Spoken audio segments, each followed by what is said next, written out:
नमस्कार and welcome to all of you in Global Lookout. दोस्तों, एक बार फिर से वही चीज रिपीट की है। रशिया के खिलाफ एक्शन लेने के चक्कर में वेस्टर्न कंट्रीज ने खुद का ही नुकसान करा लिया। हालांकि ये नुकसान अभी कुछ बड़ा नहीं है, लेकिन फिर भी फ्यूचर में ये और भी बड़ा हो सकता है अगर चीजें जल्दी सॉर्ट आउट नहीं हुई तो। हुआ क्या है कि टर्की जो है उसने उसके पास वाले एरिया के थ्रू जितने ऑयल शिपमेंट निकल रहे थे उन सबको रोक दिया है और कहा है कि पहले अपना इंश्योरेंस दिखाओ।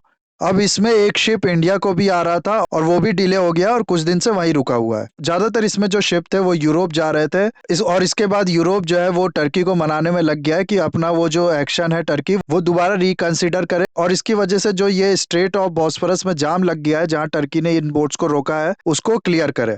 तो जानेंगे और इन्हीं सब चीजों के बारे में इस वीडियो में, क्यों टर्की ने ये एक्शन लिया है और क्यों कहा जा रहा है कि वेस्ट की ही एक गलती से ये एक ऐसा हुआ है और उसने अपने पैर पे कुल्हाड़ी मार ली है। साथ ही साथ इंडिया पे इसका क्या असर होगा वो भी देखेंगे। प्लस और भी बहुत कुछ आप लोग को जानने को मिलेगा इस वीडियो में। बस आपको एंड तक बने रहना है और अगर वीडियो अच्छा लगे तो लाइक कमेंट शेयर सब्सक्राइब जरूर करना है।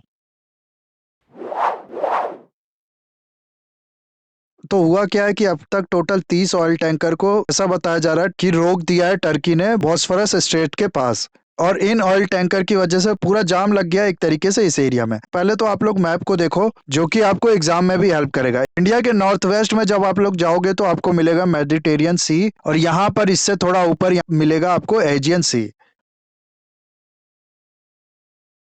ये जो बीच वाला सी है इसको कहते हैं सी ऑफ मरमरा, और उसके ऊपर आपको मिलेगा ब्लैक सी। ब्लैक सी और सी ऑफ मरमरा को जो स्ट्रेट जोड़ता है उसको कहते हैं हम लोग बॉस्फोरस स्ट्रेट।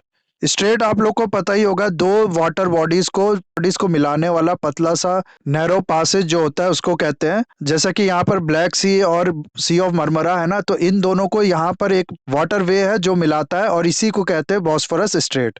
कैनाल आप लोग समझते हो ना, बस उसी को समझ लो। स्ट्रेट भी वही होता है, खाली जो अंतर होता है वो ये कि कैनाल जो है वो आर्टिफिशियली बनाया जाता है आदमियों द्वारा, और स्ट्रेट जो होता है वो ज्योग्राफिकल फीचर है ना। ये जो टैंकर थे ना, टर्की ने इनसे बोला है कि आप पहले अपना कागज दिखाओ, और इनने ये बोला है कि कुछ भी हो जाएगा, हम कागज नहीं दिखाएंगे।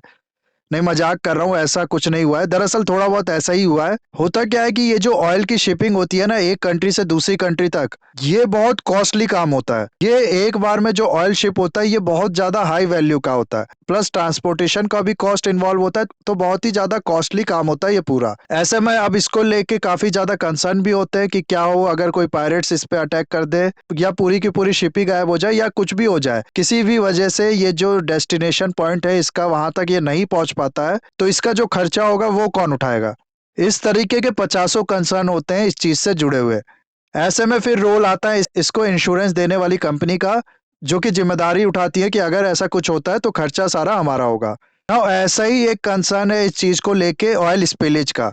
अक्सर क्या होता है कि ये जो शिपमेंट होता है इसमें लीकेज होने की वजह से या फिर डैमेज होने की वजह से जो पूरा ऑयल होता है वो फैल जाता है पानी पे, जिसकी वजह से जो रिसोर्सेज होते हैं यहाँ पर लिविंग और नॉन लिविंग उन दोनों पे काफी ज्यादा नेगेटिव असर पड़ता है। ऑयल पानी पे फैल जाने के बाद सनलाइट जो होती है वो नीचे पहुंच नहीं पाती है, तो इसकी वजह से जो मछलियां होती है वो भी मर जाती हैं। तो एक तरीके से काफी ज्यादा नुकसान होता है आसपास वाली कंट्री को ऑयल स्पिलेज की वजह से।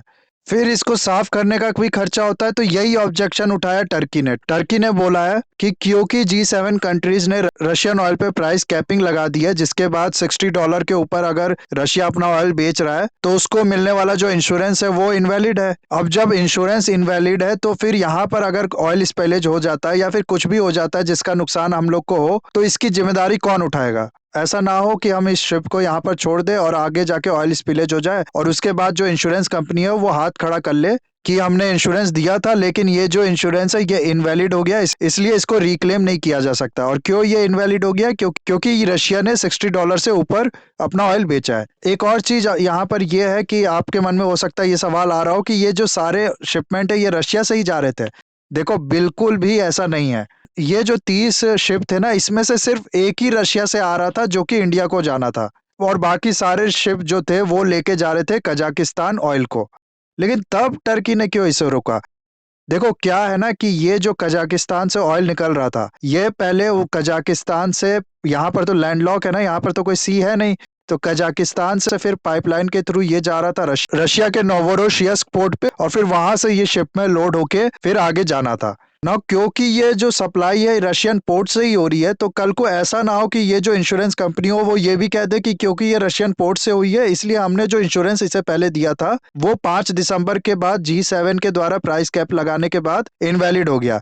तो यही टर्की ने ऑब्जेक्शन उठाया और एक तरीके से कंप्लीट क्लियरिटी मांगी है कि हम लोग कुछ नहीं जानते, आप हमें पूरी तरीके से लिख के दो कि ये जो शिपमेंट यहाँ से जा रहा है ये पूरी तरह से इंश्योर्ड है और कोई भी इसमें खर्चा होगा तो वो पूरा हम उठाएंगे ना। अब ये चीज कि ये शिपमेंट इंश्योर्ड है या नहीं ये पूरी तरीके से जो इंश्योरेंस कंपनी है उसकी वेबसाइट से भी नहीं पता लगाया जा सकता, क्योंकि अगर वहां पर इंश्योर्ड दिखा भी रहा होगा तो एक नया फैक्टर भी है ना कि $60 पर बैरल के ऊपर बिक रहा है या नीचे बिक रहा है, वो चीज भी डिसाइड करेगी ना कि वाकई में ये जो ऑयल है ये इंश्योर्ड है कि नहीं है।